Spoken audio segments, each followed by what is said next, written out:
আসসালামু আলাইকুম।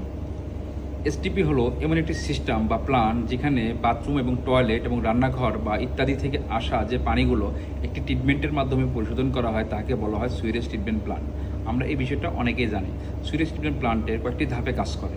এর মধ্যে এই সুইরেজ ট্রিটমেন্ট প্ল্যান্টের পানিটাকে পুনরায় রিসাইকেল করা যায়। তাহলে এসটিপি কীভাবে কাজ করে? এসটিপি সাধারণত তিনটি ধাপে কাজ করে। নাম্বার 1, প্রাইমারি ট্রিটমেন্ট, যেখানে প্রাথমিক ধাপ বলা হয়। এখানে বড় বড় ময়লা বা প্লাস্টিক, বালি ইত্যাদিগুলোকে আলাদা করা হয় বা সেডিমেশনের জন্য ভারী বস্তু নিচে জমা পড়ে। এবং নাম্বার 2, সেকেন্ডারি ট্রিটমেন্ট, যেখানে জীবাণু বিষয়ক ধাপ, যেখানে বলা হয় বায়োলজিক্যাল সিস্টেম, এখানে ব্যাকটেরিয়া ব্যবহার করে জৈব বর্জ্য ভাঙতে এবং বিওডি সিওডি কমাতে সাহায্য করে। এবং এয়ারেশন ট্যাঙ্কে অক্সিজেন দিয়ে মাইক্রোআক্স বা অ্যাক্টিভেট সিলাস বা অ্যাক্টিভ রাখা হয়।